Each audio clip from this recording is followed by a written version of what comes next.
Good afternoon, everybody. What's going on? This is Average Discussion. Thank you for joining me today in Studio Silverado here in the Salt Lake City area. Today's Monday, February 5th, 2024. It's about 50 degrees, but it's pretty windy and a little cloudy. Looks like we're going to have some rain maybe a little bit later and maybe some snow up in the mountains. Who knows? So I don't know that it really feels like it's 50, but either way, that's what it says it is here in Studio Silverado, according to the extremely outdated fancy technology in my 2014 studio. Hey, listen, I know I haven't been on here for a bit. I've pretty much been absent this whole year. I'd like to say that I have a good excuse for it, but I really don't. January felt like it was 6 months in itself, and then come the end of it, I didn't even realize it was the end of it anyways. So my anniversary is actually on the 29th, and I knew that. I know this. It's tattooed on my skin for a reason. However, I completely lost track of what day we were in that month. So I really did the ultimate no-no after 15 years. I dropped the ball on that one pretty big. But either way, January felt like it was a very long time. It's kind of the story of my life, man. I bounce around from activity to activity with my kids. Right now, all three of them are playing basketball. My Saturdays are taken up, and then Wednesdays and Fridays are taken up on top of other activities that we do. And I think I just find a million reasons not to do this, even though, I would love to just sit here and do this all day long. I really need to figure out how to make that more financially doable, I think. I don't know. I'm a little bit over the corporate grind, I guess you could say. You know what I'm saying? So I don't know, but either way, it's a brief explanation of my absence. Again, not really necessarily good reasons, man. I just it's one of those things where it's like it's hard enough sometimes to just wake up and find motivation for everyday life as is. That I don't know that I've figured out the balance. You know what I'm saying? And I really need to. Because again, this is something that I enjoy doing. So anyways, if you're new here, this is your first time ever listening, I talk about whatever the hell comes to my mind. There's really no rhyme or reason to it. I'm not, sometimes I talk about the news, sometimes I talk about conspiracy stuff, sometimes I talk about religious things, right? Not that I'm overly religious, but I like to sometimes debate some of those thoughts and theories and give my opinions on them. My counter arguments even sometimes, right? So that's kind of what I do here. It's just random, spur of the moment. I don't really have a formula that I stick to. I'm clearly not consistent, even though I know that I need to be. And I think I think now is the time where I got to do that. But anyways, so that's kind of what average discussion is. It's literally exactly how it sounds. Average discussion. I'm an average guy. I work an average job. Live in an average neighborhood. I'm not an expert in any one thing, but I'm pretty well versed in a multitude of things. At least I feel that I am. maybe after listening to this, you don't feel the same way. But I like to think that I'm pretty well versed in quite a few things. So yeah, it's just kind of whatever I'm feeling in the moment, and I just kind of talk about it. One thing I want to highlight is so my oldest son, he's 17. He turns 18 in April. He's due to graduate. And he has played basketball for the high school there, football and basketball for the high school there, all 4 years. And this season has been, for both sports, has been pretty rough for him. Kind of like a rebuilding process, if you will. And, as a result of that, I think he's had to learn a lot of, what's the word I'm looking for? Perseverance, just individually, because it just really hasn't gone. I don't think how he saw it going in his mind, and I'm super proud of him because he's faltered and he's had some moments, right? But I think for the most part, he's done a great job of sticking with who he is, and I'm super proud of him for that. But who knows? The season's not over yet, especially for basketball. For football, it is. They did okay. They came through and they did okay. For basketball, they're looking like they might be able to turn it around a little bit. I don't know how far they're going to be able to take that into the postseason stuff. They got 2 more regular season games, excuse me. But they're coming off a big win, big region win off of a buzzer beating 3-pointer against a really good team, and hopefully they can translate that confidence moving forward for the rest of the regular season stuff. So I don't know, but I just wanted to highlight that I'm really proud of him. And my 15-year-old, he's just doing rec league stuff, just having fun with things, and I'm proud of him too, because yes, it's rec league versus the high school stuff, right? But he's out there enjoying it, from what I can tell at least. Maybe he's really not, but and he's just being an all-around good person, with his teammates and his behavior.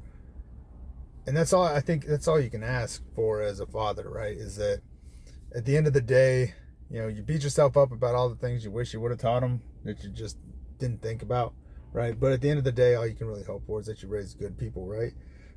Everything else can be learned. I mean, I'm still learning stuff all the time. So yeah, maybe they don't have an edge up in certain things because I didn't think that I needed to focus on teaching them that kind of stuff, right? Like, I think that's a reality of every parent. You kind of come across these things. But at the end of the day, I know without a doubt my boys are better than I ever was at their age, and that makes me super proud of them and myself. I feel like I was able to address the flaws in my character at that age, and I was able to translate that into parenthood. So and then my daughter, like, I'm super proud of her. She's super emotional though. Yeah, she's definitely hitting those preteen years. Yeah, super emotional, but I'm super proud of her too, because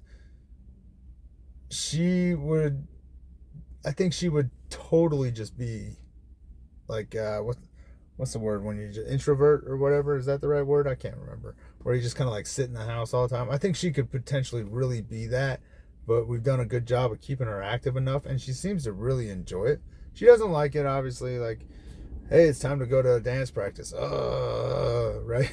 But then once she gets there, I think she genuinely enjoys it, and she keeps asking to go back. So, it's just when the day comes, that's when there's generally the little pushback, right? But she's done a good job. She's an amazing kid. She's got the spirit of a great person, I can tell, but she is super emotional, and she has a tendency to get a little angry and violent, probably because she got 2 older brothers. But I couldn't be more proud of my kids, and I just wanted to highlight that. So if you got kids of your own and you're listening to this, I encourage you to let them know that you appreciate them. I think that's important. So anyways, that's my soapbox for the moment. But today I kind of want to do, so if you've listened to the show, I do like the lunch break stuff, right? And hey guys, I apologize if you can hear it's really windy out here, and I'm in Studio Silverado, so I'm just in a parking lot. But if you listen to the show, I like to do the lunch break episode where I kind of go over some news topics and just kind of break them down. So I want to do something a little similar with that, but since I've transitioned everything, because I used to have the 2 shows, right? Now it's all just under the same name to avoid the confusion of being broadcasted out to other sites, right? Because the main platform is like Spreaker, but send it out to Spotify and stuff like that. and I didn't want any confusion in regards to that. So I kind of want to talk about some news stuff today. It's kind of my way of getting back into the rhythm of things, I think, and I can usually go off on a tangent about some stuff, and I think that's what I enjoy about podcasts. So I'm hoping that other people enjoy that, but maybe they don't. Maybe they like the storytelling. Like, I know for whatever reason in this country, murder sells. So, but I'm not willing to deep dive into homicide cases enough to do that. So, but anyway, so here we go. The first story I want to cover comes out of Utah, all right, my home state, and a hurricane woman found guilty of killing 2 cyclists which she states was a result of uncontrollable defecation. That's right, uncontrollable defecation. Now, this story comes from February 1st, but I just saw it today. So apparently, 48-year-old Julie Ann Budge was arrested back in 2022 after striking two brothers, Adam and Matthew Bullard.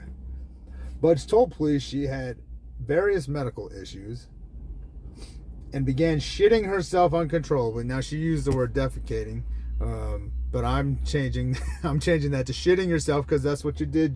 Was it Julie? Yeah, Julie, that's what you did. You shit all over yourself, apparently. So she struck these two after uncontrollably shitting herself without warning, causing her to swerve, and she took out these cyclists. Now, listen, I'm making light of this situation. I do find sorrow and sympathy for those who were harmed, okay? Please don't take this out of context and think that I don't have any emotion towards the people who ended up dying as a result. This is more about this story. She would also fail a sobriety test, however.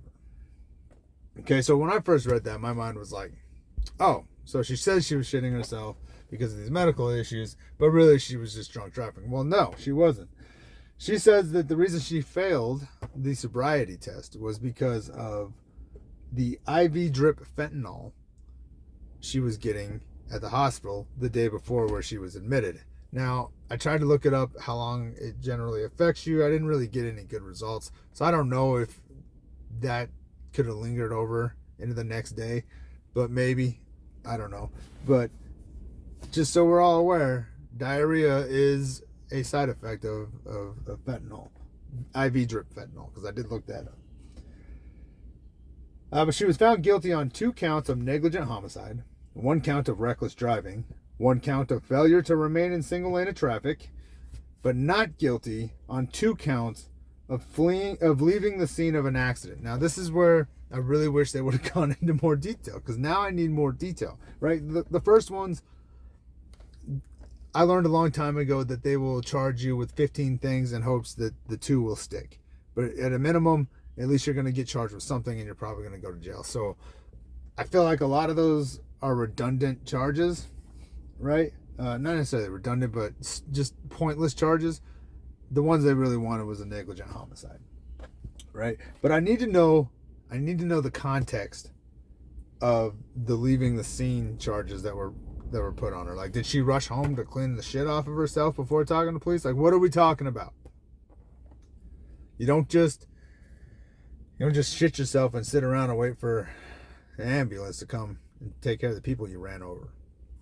Now, again, I'm not trying to make light of the deaths, okay? I'm really not.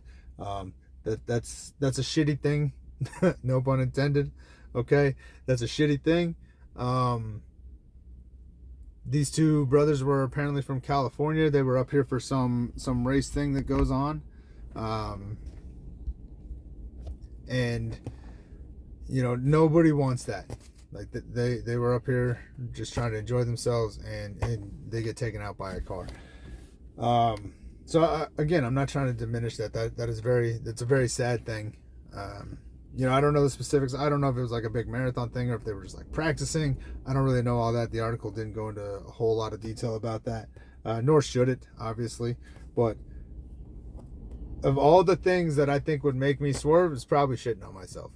Like, I'm inclined to believe this woman, except for the only thing that's throwing me off is the sobriety test part, right? Because I don't know that much about fentanyl, if I'm being honest with you. I really don't know that much about it. You know, I have some experience with things that I could be like, oh, okay, yeah, no, you should be fine after about 8 hours, right? But this is one I don't know anything about this. So, you know, I'm not sure if this is something that can linger over for the next couple of days. I imagine it would, right? Like, you're pumped full of fluids, you got these drugs, whatever, and you know, it does weird things to your body. Like, if you just eat a bunch of soup and drink a bunch of coffee, you know, you end up shitting a lot, and it's very, very random and not very solid, right? At least that's been my experience. So if that's not your experience, please let me know, because maybe I should go to the doctor. But that's where I'm getting at, right? So like, I'm inclined to believe this lady's story. I really am. Like, I'm driving down the road and I just start shitting myself uncontrollably. I'm like, oh God, oh shit, right? And I'm jumping up and down in the seat and moving. The wheel's gonna turn, and next thing you know, you took out 2 guys on a bike. Never meant to. It's not intentional. It's a direct result of just like things going on with your body. I'm inclined to believe that the only thing that's really, really stopping me on this is the sobriety test. That's it. That's the part that I just don't know. I feel like there's more to the story that they didn't want to highlight.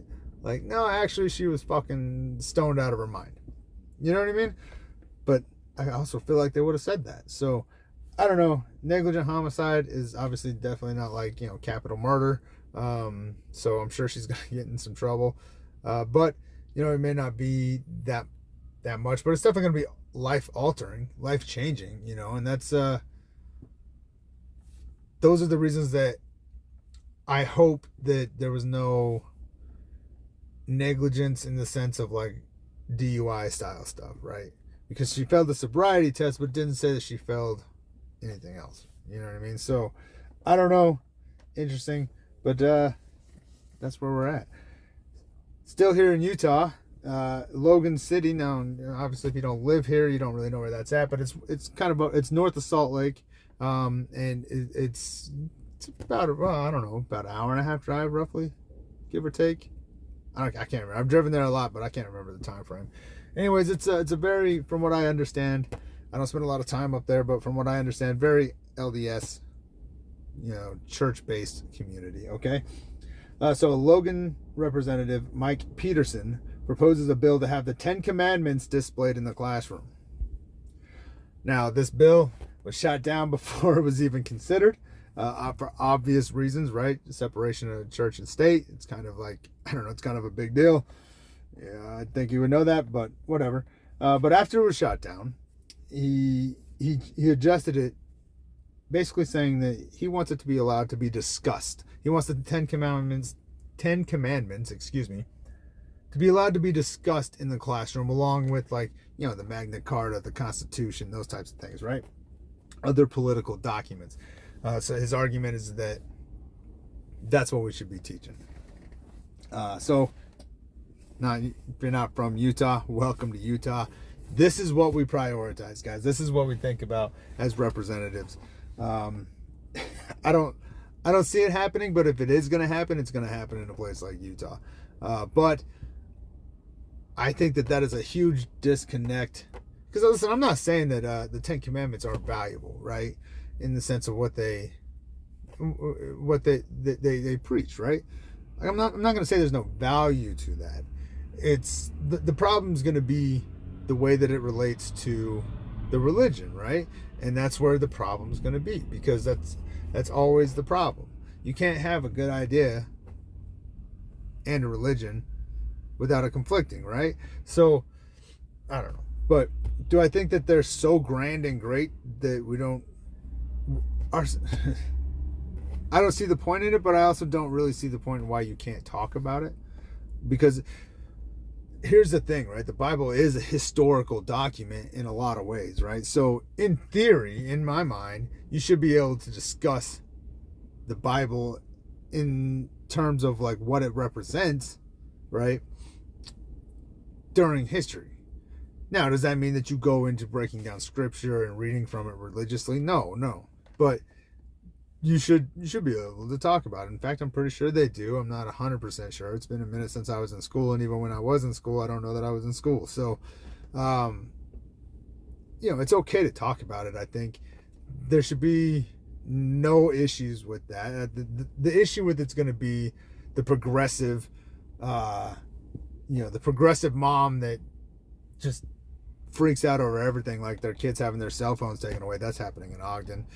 But not even taken away, just put into a clear box that you can see, and it's locked up and you have your own key. It's like completely perfectly safe, but the teachers are sick of dealing with cell phones, so they're taking it away, and it's just gonna be like, I just worry about their security and their rights, whatever. Like, those are going to be the parents that are the problem. But I think in reality, like, it's really not a big deal if you bring up how the 10 Commandments were in the Bible that were used to govern a group of people from the biblical times, and then you move on, right? I think if you leave it at that, there's no issue with the educational prospect of it, right? But again, is that you're basically banking on the educator leaving it out of religion and just talking about it from a historical sense, which I think most of them probably can, but the question is, will they?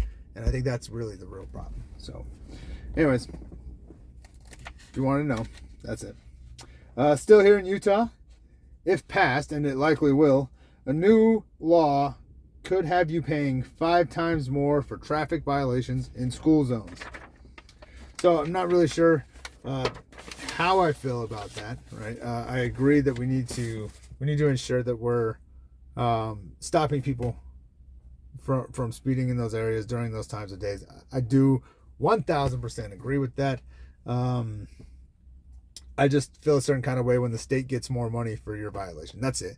I fully support cracking down on people speeding through school zones. That I don't think there's anybody out there who doesn't. I just feel a certain kind of way knowing that the state's going to profit, right? At a minimum, let's give that money to the school districts then, right? I mean, they're speeding in a school zone. Give that money to the school district, but it's going to go to the states or to the state, excuse me. And that's where I have an issue. I just hate when they just change things to make more money, and they do so under the name of safety, which I think in this case it genuinely is related to safety. But again, they're profiting off of safety, and I don't know. I don't think I figured out the best way to express the way that I feel about the state just making money off of everything, and everybody else just going with it as if there's no reason to think about it or question it or argue it or anything like that, and that's my frustration with that. But I do believe that cracking down on it is important, and I don't know that I have necessarily a better way of doing it, right? Because I have to look at that. Let me take a drink real quick, guys. My throat's getting dry. Excuse me. But I do have to look at that, right? I have to acknowledge the fact that here I am sitting complaining about the state making money off of it, but I don't know that I necessarily have a better solution to crack down on people speeding through school zones. I mean, I have a solution, but the general public's not going to like it. Like, shoot the tires out. they'll probably take a different route home. Is all I'm saying. It's effective. It'll work. But it's frowned upon in society. I don't know. But that's kind of where I'm at with it. I don't have a viable solution that doesn't involve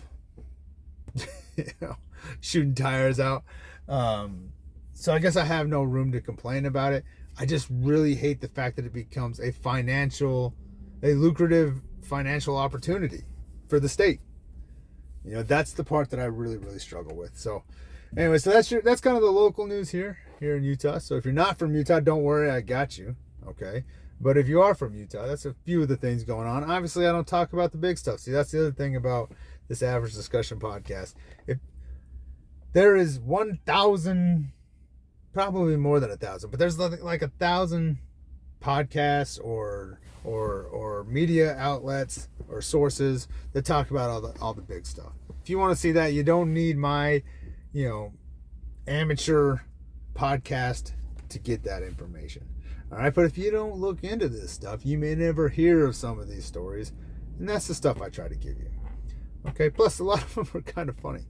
They're kind of funny or they're ridiculous. So the first non-local we're going to go into, so I started going into like CNN, NBC, Fox News, all those things, to start looking at what else was going on around the country. And this is the big one that I'm sure everybody is covering, but King Charles III, I believe it's the third, yeah, was diagnosed with cancer following prostate surgery. Now, the reason I bring this up is not that I give two shits. Okay, he's 70 plus years old. Like, it's a pretty common thing. I know this number that's calling me, but I don't know who it is. So we're gonna hold off on that one. They can leave me a voicemail if it's that important. But anyways, he's not a young man. Yeah, so I'm not surprised by this. I don't really feel that it's that impactful to the world. He's been king for like what, fucking 6 months? I don't know, probably longer than that, but it doesn't feel like it's been that long. And he's king of a nation that I like to believe that we don't have to follow, but if you go down enough rabbit holes, it looks like we might. I don't know. I'll just leave it at that. But you know, in a weird way, it's relieving in a weird way to see that, you know, someone like the royal family can still get a sickness that affects so many common folk, you know. And maybe that's the only reason why they're putting it. But here's what I will say. This is why I wanted to talk about it, because this was the #1 story. As soon as I opened up Fox News, CNN, NBC, and Yahoo News. Those are the 4 that are on my phone that I generally will look at, okay? This was the #1 story as soon as I opened those apps on NBC, Fox News, and Yahoo. CNN, however, it was only it was the 3rd top story. So CNN doesn't give a shit about the king either. But those other 3, the #1 story. So that means that is the first thing they want you to see going on in the world.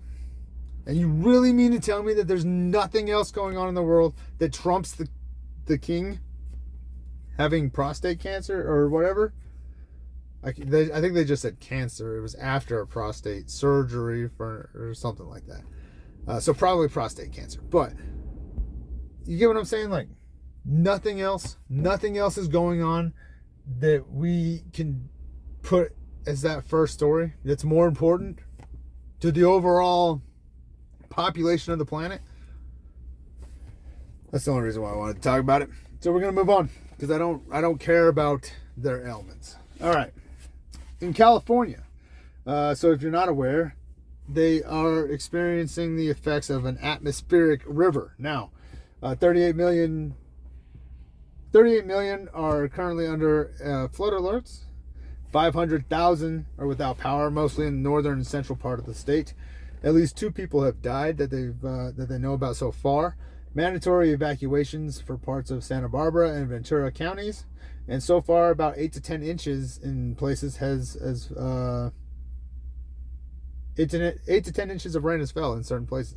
So it's quite a substantial amount of rain. There's a lot going on there. Yeah, very interesting. But it's apparently the result of an atmospheric river. This is a new term to me. I've never heard this term until I feel like this is happening to me more and more, and it makes me really just question myself. Like, shit, am I losing my memory? Well, that's hard for me to say, because I have some underlying conditions. But you know, but I've never heard this phrase, right? Is this new? Well, apparently it was coined in the 1990s, but I've never heard this. Not that I can recall as an adult that I've heard this. Maybe I did hear about it in school. I'm not going to say that my teachers failed me, okay? Because again, I don't know that I was in school even when I was in school, right? But I just don't recall hearing this ever. It can reach 1,000 miles in length. I did read that. That's pretty interesting.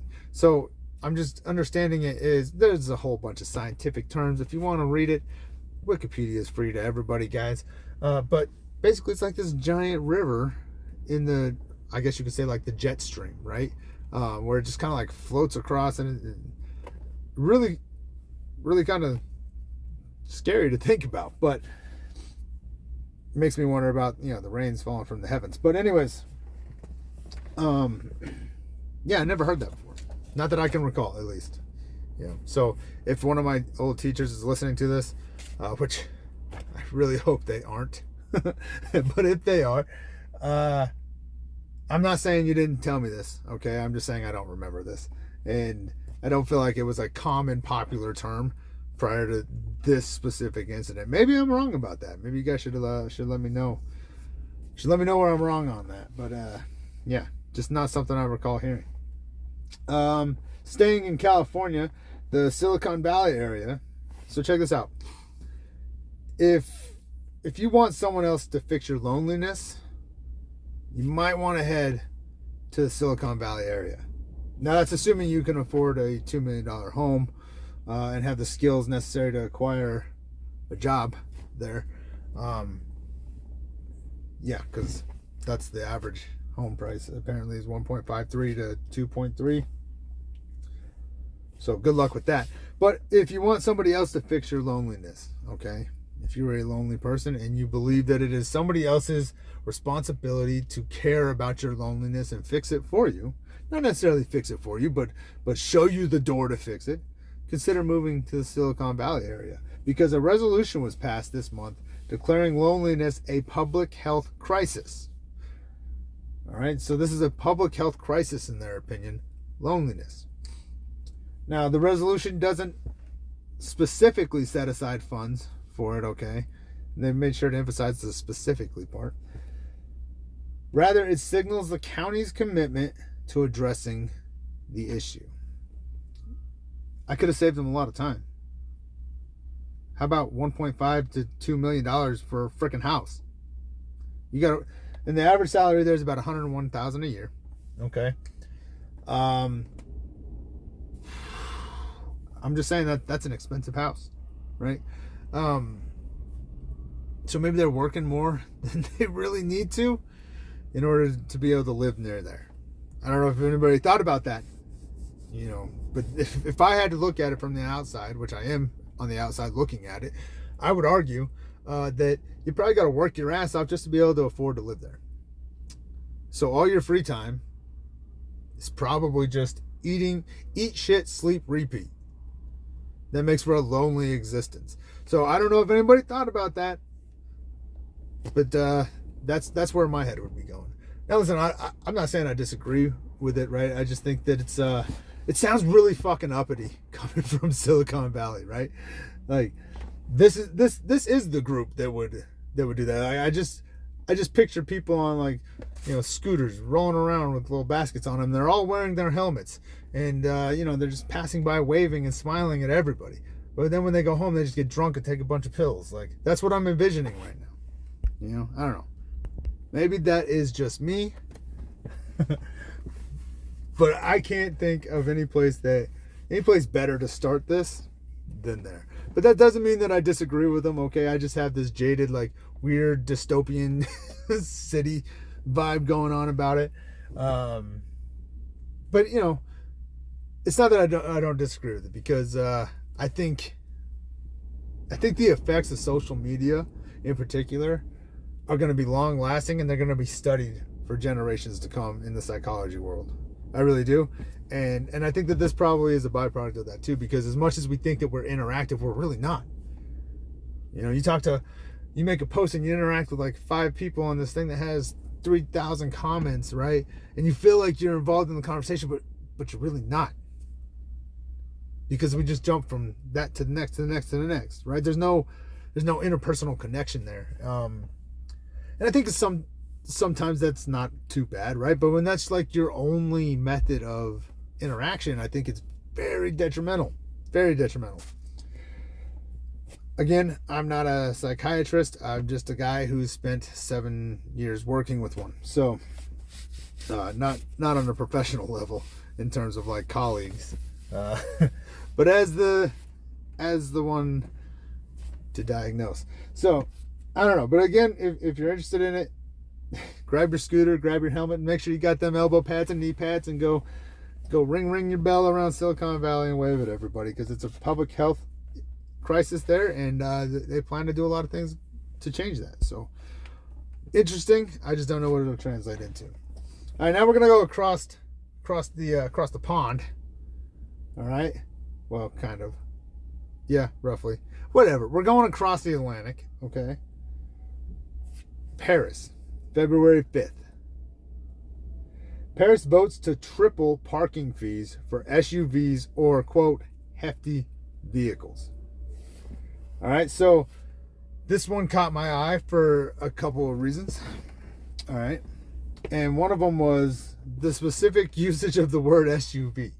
All right, now I've never been to Paris, but I've seen enough, pictures of it and enough videos and, enough movies where it's centralized in there. I get SUVs are maybe normal to us here in America, but there it's very congested. I totally understand that. But here's my issue, okay? So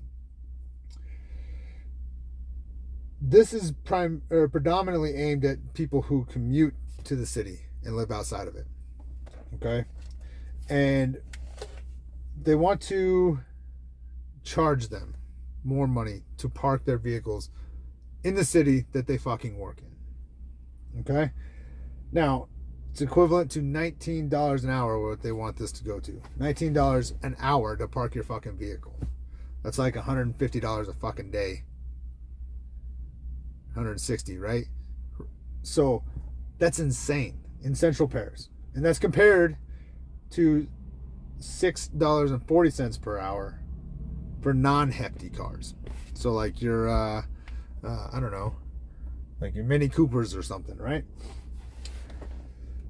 They said that combustion or hybrid cars weighing 1.6 tons or more and electric cars weighing 2 tons or more are subject to this. Now, the reason I wrote this down is because when I started reading through it, right, they start talking about how SUVs have taken over 40% of the all cars sold in the area, blah, blah, blah, blah. And they did all this scientific math stuff, and they're like, it's SUVs are doing more harm to the environment than industry is, and blah, blah, blah, blah, right? And so they were saying that they want to do this. Initially, they were saying that they want to do this to help with climate change and the environment, okay? So this is where I get confused, because again, combustion or hybrid cars weighing 1.6 tons or more and electric cars weighing 2 tons or more are subject to these increase in charges. And I'm like, that's strange to me. Why the electric cars? That doesn't make any sense to me, because you're saying that it's about the air pollution, the air quality. Those things ain't giving it out, right? It said SUV sales globally are booming. Space, safety, and environment are their concerns. And then here's the part where it gets really interesting. While sales of electric vehicles have been growing over the past few years, they are not happening fast enough. That was directly in the article. So there it is. So it's still confusing to me, because they're still going to fine the electric cars. Not necessarily fine, but that's the way I look at it, right? They're going to charge them, even though they're electric cars. But you just spent the whole first half of this article telling me that this is about the environment and global warming and blah, blah, blah, blah, blah. But you're still going to find the non-affecting vehicle. You're still going to pose that charge on them, right? But again, that specific paragraph, while sales of electric vehicles have grown over the past few years, they are not happening fast enough. Wow. If that doesn't just show you exactly the way that they do this stuff. We want this. We're going to force you to do this, whether you want to do it or not. And if you don't want to do it, fine, don't do it. Just take out a small loan every time you go to fucking work to park your car. So, 2,000 pounds equals a ton. Okay? I Googled that to make sure that I wasn't stupid. So, if I'm wrong, I'm double stupid. Okay? But 2,000 pounds equals a ton. Now remember, it said electric cars weighing 2 tons. So that's 4,000 pounds. All right, I'm not a smart man. All right, but I think I got that right. Okay. A Tesla Model 3 2024 edition weighs anywhere from 3,862 pounds to 4,034 pounds. Now, I'm assuming that weight differential is dependent on the battery, because some of the batteries are bigger, get you more range, right? If I understand correctly, I'm not a Tesla guru, okay? But if I understand correctly, they have different battery options, and I imagine that's where, the weight comes in. All right? A Model 4. Now, I'm also not an expert, but I think out of the ones I'm going to talk about, the Model 3 is the most compacted sedan that they have. It would be like a normal commuter sedan here in America, okay? The Model Y, my Y looks like a 4, weighs anywhere from 4,100 pounds to 4,400 pounds. The Model X, the one with the cool little doors or whatever, right? 5,100 pounds to 5,200 pounds. So all three of those cars are electric, and all three of those cars weigh 2 tons or more. So they're all going to be subject to it, and they probably bought them under the idea that they were saving the fucking environment. But that's not all. Let's keep going. Okay, so that's Tesla. Tesla's whatever, right? So the Hyundai Elantra HEV, the hybrid, which I would say is a pretty small car. You know, it's not a Mini Cooper small, but it's not a Cadillac big, right? 2,965 to 3,069 pounds. Now, if you remember, right, it said combustion and hybrid vehicles 1.6 tons, right? For those ones, well, I don't know the quick math off the top of my head, but I think that's pretty close to the 1.6, right? The Hyundai Ioniq 5, which is their version of an electric car, weighs 3,968 to 4,663 pounds. Definitely falling within the threshold of the 2-ton vehicle. Oh, and this is my favorite part. So remember the part where it said, sale of electric vehicles is happening, but it's not happening fast enough. We have to do something. It sounds like, or it's looking like, hydrogen may actually be the future, not necessarily the battery electric cars. So that means we're going to have an entire change anyways. But it also, to me, sounds like congestion is their problem, which is a fair thing, right? Like, I'm not going to sit here and say that they've got a lot of people in a very condensed area. You know, you don't want somebody in a Silverado driving around there. It's probably not, you know, the best course of action. And if everybody has them, it's just even more congested and even more jam-packed. And I totally understand how that could be a problem. What pisses me off about the entire thing is the covering it up under climate change. And that's what pisses, because this isn't about climate change. This is about you making more money and you trying to discourage people from having bigger vehicles in the city, even though that's where they have to go to fucking make a living wage. So it's probably not a big deal out where they live, but because they have to come to where you are to work, to make a decent wage, you're going to penalize them. That's what it's about, is making fucking money and forcing them to reduce their car size because you don't have the space for it, because we've done a great job in this world of ensuring that we set our cities up to be dependent on commuting. Now, again, I've never been to Paris, so I imagine they probably, you know, a lot more walkers, a lot more bikers, because from what I understand, it's not, you know, as spread out as the Americas are, right? Because it can't be, right? So I understand that there's probably more of that, and that there's so much from well before cars that they can't really adapt it to be suitable to sustain bigger vehicles. Like, I'm not knocking them at all for this. What pisses me off is that you're charging people, you're going to make money off of this, and you're telling them some bullshit about it being about the fucking climate. It ain't about the fucking climate, because if it was, you wouldn't charge the goddamn electric cars. So just tell it how it is. That's all I'm asking. I'm so sick of that shit. Everything gets lumped under that to suit the needs, when those aren't the real fucking problems. The climate is a byproduct of it, sure, but that's not why you're trying to change it. That's what pisses me off about the whole thing. But again, like I said, hydrogen engines look like they might be, hydrogen cell engines look like they might be the future.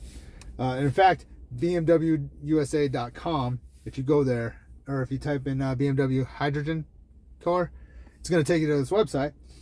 And the first thing it tells you is about the benefits of hydrogen fuel cells. Hydrogen propulsion isn't just emissions free.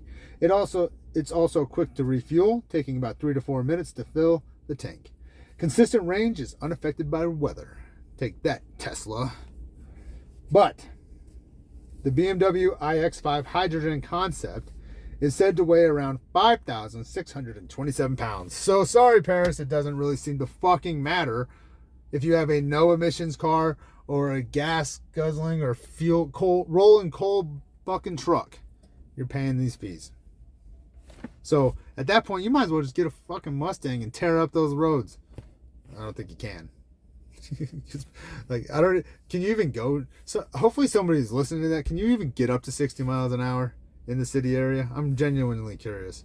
Because you could do it in certain spots around here, at least in the Salt Lake area where I'm from.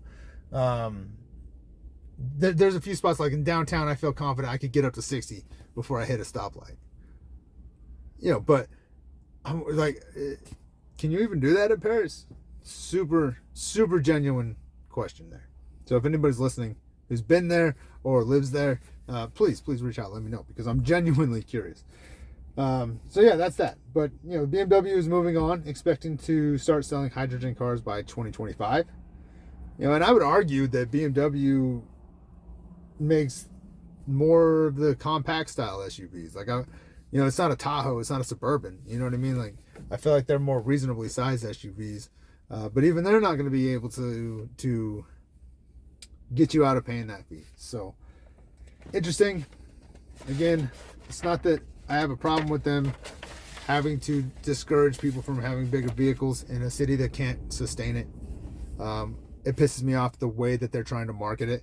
And instead of being upfront and honest about what it is, they're using the climate change bullshit. So, in light of throwing things on climate change, the last story I'm going to talk about is from CNN back on November 30th. And it was titled, "How the Climate Crisis Fuels Gender Inequality." So, what I want you to do is I want you to stand up real fast. No, I'm serious. Stand up. All right. Stretch it out real nice and big, because we're going to stretch super fucking hard here. Okay? All right. So, how the climate crisis fuels gender inequality. So, the UN says when extreme weather devastates a community, inequalities worsen. Okay, that's fair. Especially in poor and vulnerable countries. Okay, again, fair. Makes sense. Intimate partner violence spikes, which I don't know why we can't call it domestic, but intimate partner violence spikes. Girls are pulled from schools. Daughters are married early. Women and girls are forced from their homes, face a higher risk of sexual exploitation and trafficking. Okay, I get that. That makes sense, right? So CNN followed these young women in poor and vulnerable countries, as they like to put it. And this is my take. It appears to me that this is the result of going back to societal norms when a situation arises. Okay, and what I mean by that is, for whatever reason, us fucking human beings, we tend to resort back to the most archaic form of doing business when things start to collapse, right?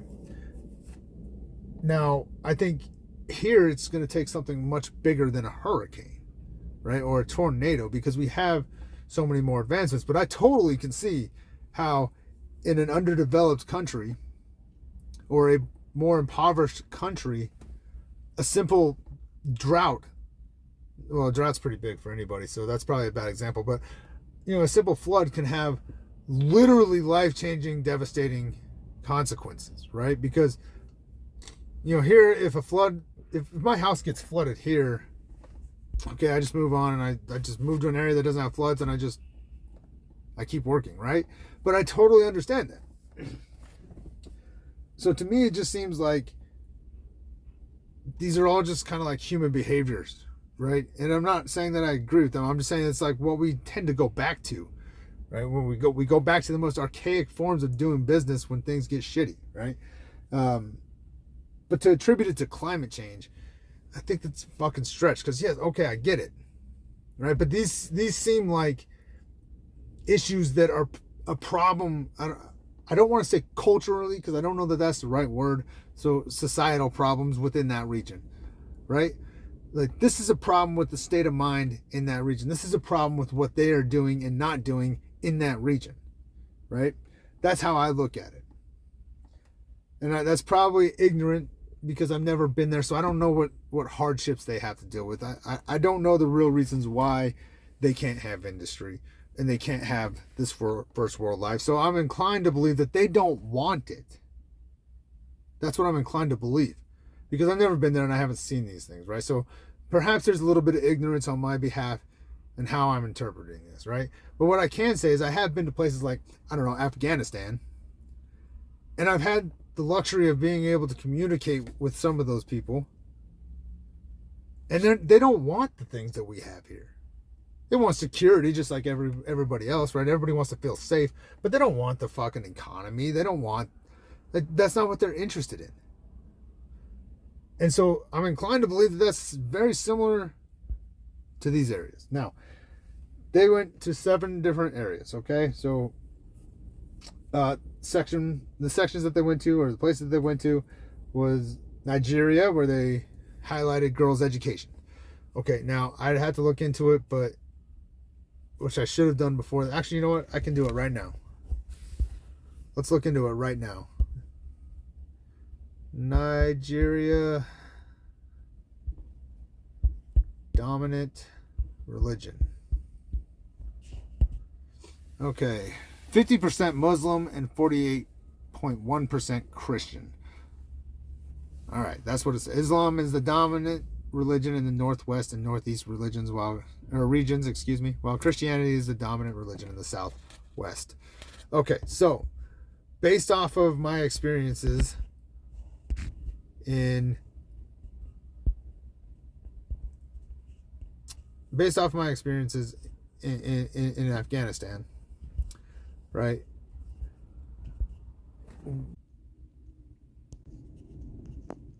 Okay, I'm really hoping this didn't jack anything up, because I don't know that I have another hour to do this. But sorry guys, I kind of messed up that a little bit.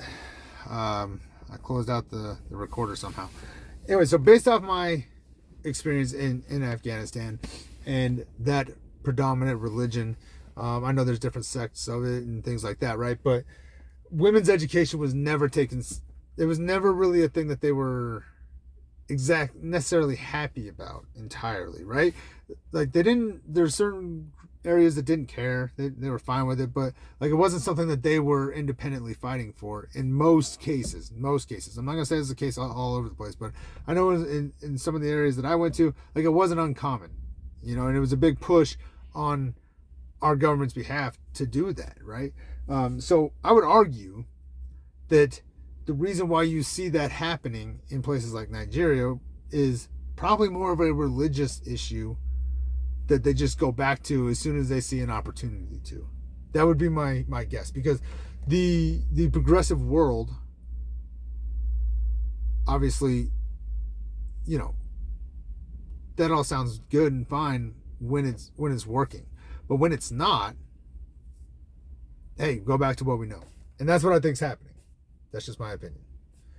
That's what I think is happening in that area.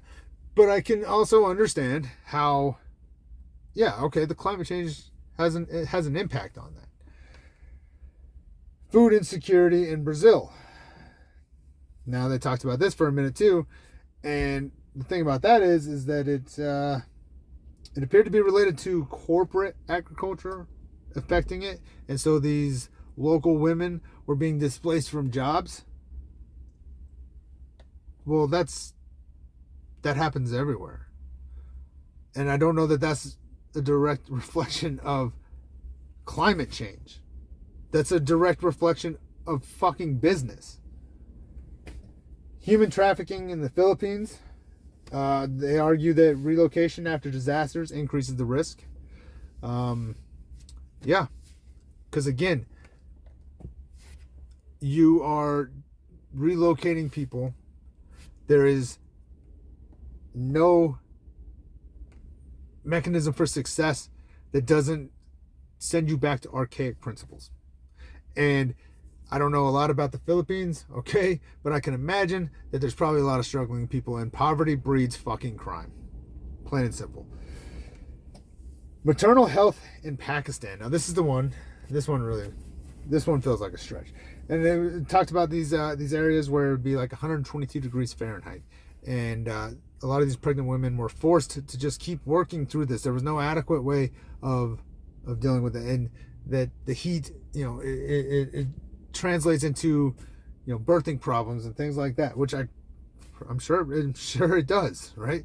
But again, you cite the fact that it's because they had to work in 122 degree temperatures. That's not like, okay, the climate change, sure, that's why it's 122 degrees. But the problem is that they don't have a system that says, no, pregnant lady, you don't have to fucking work in 122 degrees just to fucking survive. Take care of you and that baby. That's the fucking problem. The problem isn't the goddamn 122 degrees. Like, that sucks, don't get me wrong. But the problem is that there's no fucking system in place to keep a pregnant woman out of 122 degree temperature heat. That's the fucking problem. Migration in Guatemala. Change in weather patterns affecting crops, causing people to, migrate. And a lot of times it's the guys going to look for work and the women are stuck back behind, not only struggling, but also taking care of any kids and stuff like that. Again, totally get that. The problem is the men left them there. I'm not leaving my kids. If I fucking leave, they're all coming with me. We will figure this out together, but I'm not fucking leaving them. And if I do leave, if I'm leaving because I can't sustain where I'm at, why the fuck would I come back there, right? And maybe it's one of those things like, I'll go get everything set up, come back and get you. Okay, I get that too. But how often does that really happen? Probably more than I know about, for sure. But I bet you there's a lot of situations where that doesn't really pan out and work. So, child marriage in Bangladesh. When parents can't afford expenses, they marry their daughters off or sell them off to avoid the cost of having to raise them. So they highlighted this 14-year-old girl. I think she was 14. She got married off at 14 after some typhoon or hurricane or whatever they call them over there. And the parents couldn't afford everything. So they're like, here, go marry this old man or this older man or whatever. And you're somebody else's burden. That's not... Okay, I get that the situation that caused that was a climate crisis, right? Like, there was this climate storm that happened that caused your parents to be in a situation where they couldn't afford you, and so they got rid of you. But the problem is your fucking parents getting rid of you. The problem is the society and group that you fucking live in not having a better option. That's the fucking problem. In the last place, gender-based violence in Kenya. Again, they use the word intimate partner. I don't know why we can't just use domestic violence. Why do we got to keep changing the phrases? But this happens apparently due to food insecurities that are caused, obviously, by changing weather patterns and things like that. Now, listen, I just want to highlight that all of these things are very real problems, okay? I don't downplay that at all. These are very real problems. I just don't like the climate change stretch. The problem is poverty, lack of infrastructure, fundamental religious practices that we know for a fact are detrimental to especially women. There's 10,000 fucking documentaries about it. Economy, security, like those are the reasons these women are having the problems that they're having.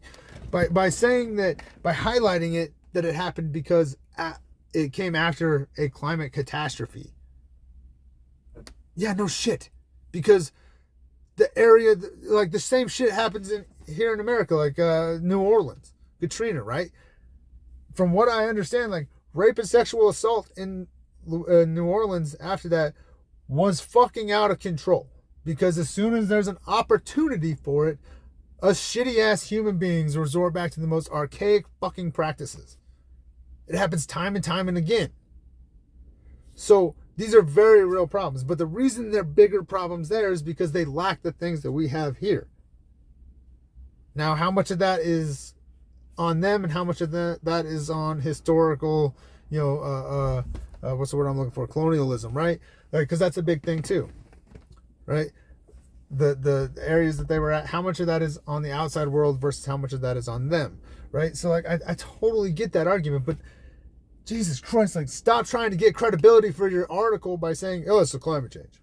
Climate change is, it's affecting gender inequality. Only in countries, of course, that don't have sustainable economies and, GDP fucking data sheets and, Excel trackers and literally entire career fields based around just answering a phone, right? Well, I think that's what most of those places do. But you get what I'm saying? Like, we're ignoring the actual fucking problem. Like, I don't give a shit if everybody in this fucking country goes and buys a goddamn Tesla. They're still gonna fucking rape you in Brazil. They're still gonna fucking beat you because they're hungry in Kenya. Because the issue isn't directly related to climate. Just like they're going to rape you and beat you here because us human beings are shitty fucking people. And all we can do is try to mitigate the number of shitty people or limit them from having the power. So they stay dormant, right? Like that's literally all we're doing. Because you cut the fucking lights off and all this shit ends. All this shit ends and people go right back to the most archaic, fundamental, destructive fucking ways of doing business. You're going to have people fucking robbing. You're going to have people trying to take shit over. They're going to be shooting you for no reason. You got something nice, you got food, they want it, they take it, right? And what's the byproduct of that? Oh, you got hot women? Yeah, they want those, they take those too. This is human cycle for whatever fucking reason, right? And so the issue isn't the heat. The issue is that you're making that poor fucking woman work in 122 degree temperatures to survive. Like there's no better fucking outlet. Like there's nothing else that we can do. There's not a guy around there that's like, I'll do the work that she's doing so she doesn't have to sit out here fucking 8 months pregnant, dying in the heat. The problem is the fucking culture, the society in that area. That's the fucking problem. The heat's a secondary problem. It's a problem nonetheless, don't get me wrong. I'm not saying we shouldn't focus on it and try to create ways to hopefully have a better impact. I'm not saying that at all. What I'm saying is to stop using that as your crutch to say that that's why women are treated unequal. No. That's the fucking problem I have. Just like Paris. Paris saying that, oh, SUVs contribute more on a carbon level than industry and blah, blah, blah, blah, blah. It's not about the climate. You made that clear when you literally included electric vehicles into your fucking fees. I am so sick and tired of that shit. Everything is just, my God, man. It's terrible. It's terrible. But again, let me state that I believe that every single one of those problems are very real problems. That I fully support trying to better those situations. I really do. I just don't think it's going to come on climate change. And I'm sorry for anybody who's ever been a victim of that. Might as well put that out there too. Like I'm not trying to downplay the victims of those inequalities because I know that it's a thing. I 1000% know that it's a thing. So I'm not trying to downplay that. I do not want anybody to think that that's what I'm out here trying to do. I just don't think that buying electric fucking cars is going to fix your problems. That's all I'm saying. And again, much like earlier, right? I don't know that I got a better solution. At least not one that's socially acceptable. You know, like my solution isn't very humanitarian-like. Let's just put it that way. Is it effective? I don't know. It could be. Probably more effective than buying electric cars, but it's not exactly ideal either. Right? So again, I do not want anybody to think that I don't believe that those are real problems, that I don't believe that they are things that we should be addressing and taking care of, because they absolutely 1000% are. And I am sorry for anybody who's ever been a victim of those situations. But buying a Tesla ain't going to help it. So anyways, guys, hey, this is probably one of the longer ones I've done in a while. I hope everybody's doing good. Hope everybody's doing great, actually. You can find me on Facebook, facebook.com/average discussion. You can find me on Twitter, or X, formerly known as Twitter, at AVG discussion. Instagram, average discussion. TikTok, average discussion. I don't do a lot on there. You can email me directly, averagediscussion@gmail.com. Let me know if I'm an asshole, or you like the show, you don't like the show, whatever. Thoughts, inputs, especially if you've been to Paris. I'm really curious. Can you even get up to 60 miles an hour within the central city of the area? Just out of curiosity. Nothing more, nothing less. But yeah, you can reach me there at any time. Thank you for listening. We're on Spreaker, Spreaker.com. Average Discussion. I know it's on Spotify, iHeartRadio, probably some other places I'm not even thinking of off the top of my head. I've pretty much given up on the Apple podcast stuff. I'm sick of dealing with them. I'm sure I'll get back to it, but for right now, I don't really care about them. I care about their users. I don't care about their platform. If that makes sense. Except for my boss. He's an Apple guy. I'm just kidding. I should probably be careful because he's probably the only person that really listens to these. Anyways. So that's about it, man. I hope everybody's having a great day. Hope you're doing well. As always, take care of yourself. Take care of each other. Until next time, I'm out.